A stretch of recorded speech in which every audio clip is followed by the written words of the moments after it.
রাস্তায় কোনো টাকা কুড়িয়ে পেলে করণীয় কি? আমি কি ওই টাকা মসজিদে দিয়ে দিব, নাকি এর সাথে আরো যোগ করে টাকা দান করতে হবে?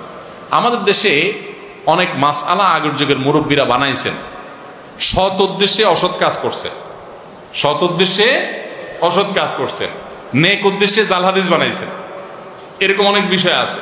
এর মধ্যে এটা একটা, যে রাস্তায় যদি কোনো টাকা পাওয়া যায়, কুড়ানো টাকা, হারানো টাকা কেউ যদি ধরে, তাহলে 10 টাকার নোট উঠালে 20 টাকা তাকে দিতে হবে। এটা একটা জাল হাদিস। এই জাল হাদিস যারা বানাইছেন তাদের একটা নেক নিয়ত ছিল। কি নিয়ত সেটা? যাতে করে মানুষ যেমনে সেমনে টাকা ধরার সাহস না করে, যে ধরলে কিন্তু আমার 20 টাকা দেওয়া লাগবে, বাবা তার চাইতে না ধরি, যার টাকা সেই পাক। তো এই নেক উদ্দেশ্যে একটা জাল হাদিস বানাইছেন, কাজটা ভালো করেন নাই। উদ্দেশ্য ভালো ছিল, ওনাদের সরলতা ছিল। এরকম বহু নেক উদ্দেশ্যে জাল হাদিস বানাইছেন। যেমন রাতে যে আমাদের খাবারের প্লেট, এটা খায়া পানি, ধোয়া পানি, আগে গ্রামের আমরা মাটির ঘরে, টিনের ঘরে থাকতাম, তো এটা বাহিরে ফেলানো যাবে না রাত্রে, তাইলে ক্ষতি হবে। এই মাসালা যারা বানাইছেন জাল হাদিস, নিষেধ নাই কোথাও হাদিসে, ফালালে কেউ ফালাতে পারে, কিন্তু অবশ্যই দেখে শুনে ফালাতে হবে কার গায়ে আর পড়ে কিনা। আমার মনে হয় এই মাসালা যারা বানাইছেন তাদের একটা নেক উদ্দেশ্য ছিল। উদ্দেশ্য হলো যে আগের যুগে তো এত কারেন্টের ব্যবস্থা ছিল না, এত বিদ্যুৎ ছিল না, লাইট ছিল না, তো কেউ যদি উড়াদুড়া খাইয়েই দরজা খোলা দিয়ে বাইরে মারে, কারো গায়ে পড়তে পারে।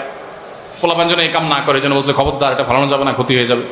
হ্যাঁ, ভাঙা প্লেটে খাওয়া যাবে না, ক্ষতি হবে।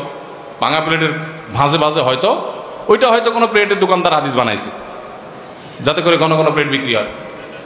বুঝে আসছে কথা? তো এরকম নেক উদ্দেশ্যে কিছু জাল হাদিস বানানো হয়েছে, তার ভিতরে এটা একটা, যে কি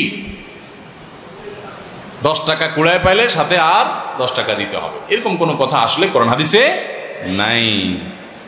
পোলাপান রে সঠিক রাস্তা রাখার জন্য এরকম বই কিছু বানাইছে। ওই যে আরেকটা মাসালা আছে না এরকম, যে কি যদি পড়ে কেউ বই খোলা রাখে, পোলাপান বই পড়ে খোলা রেখে চলে যায়, তাহলে কি হয়?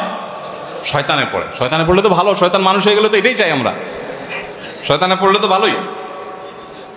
আসলে তো তা না। আসলে পোলাপান যাতে বই খোলা রেখে না যায়, খোলা রেখে চলে গেলে ফ্যানের বাতাসে ছিঁড়ে যাবে, বাচ্চারা ছিঁড়ে ফেলবে, হাঁসমোরগ আসবে, এই জন্য মুরব্বীরা বন্ধ করে রাখার জন্য নেক নিয়তেও জাল হাদিস বানাইছে।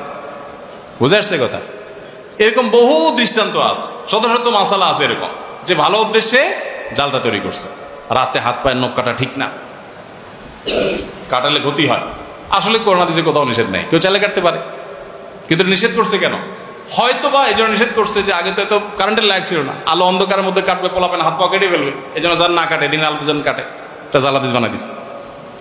তো এরকম বহু জাল হাদিস আমাদের সমাজে আছে, যেগুলো আসলে ভিত্তি কোরআন হাদিসে নাই। তো এই যে কথা, যে টাকা কুড়িয়ে পাওয়া টাকা, এটা পাইলে বেশি টাকা দিতে হয়, সঠিক না। যে টাকা পাবেন সেটাই দিতে হবে। এখন কত হলো, এটা কি করবেন? ভাই জিজ্ঞেস করছে মসজিদে দান করবেন কিনা। উত্তর হলো মসজিদে দান ধরেই না। এই টাকা যদি আপনি নেন, তাহলে আপনার দায়িত্ব হলো প্রাপক খুঁজে বের করবেন। এবার ঘোষণা দিয়ে থাকেন, ভাই কার টাকা হারাইছে, কার টাকা হারাইছে, আমি পাইছি পাইছি, যে জায়গা পাইছেন ওর আশেপাশে ঘোষণা দিতে থাকবেন। দিতে দিতে যদি মালিক পান তো আলহামদুলিল্লাহ, যদি মালিক না পান, দীর্ঘদিন বলতে বলতে আর আশা হারাই গেছে যে না এইটা আর পাওয়া যাবে না, তাহলে সেক্ষেত্রে এবার মালিকের তরফ থেকে আপনি কোনো গরিব দুঃখীকে বা কাউকে দান করে দিতে পারবেন। আর যদি নিজে গরিব হন তো নিজেও খেয়ে ফেলতে পারবেন, যদি মালিক খুঁজে পাওয়ার আশা না থাকে। আর যদি এরকম টাকা ধরে আস্তে আস্তে খুঁজেন,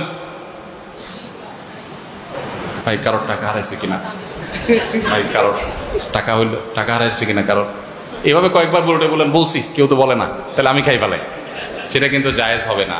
বুঝে আসছে কথা? ঘোষণা ভালো করে দিলেন, সব জায়গায় শুনেলেন, এরপরে মালিক পাওয়া যাচ্ছে না, তাহলে এবার গরিবকে দান করে দিবেন। আর নিজে যদি গরিব হন, অভাবী হন, নিঃস্ব হন, তাহলে নিজেও খেতে পারবেন। কিন্তু যদি মালিক কখনো পাওয়া যায়, তখন আবার তাকে ফেরত দিতে হবে। বুঝে আসছে কথা? তো পাওনা টাকা এটা নিলে বা পাওনা কিছু পাইলে এটা পরিশোধ করার চেষ্টা থাকতে হবে।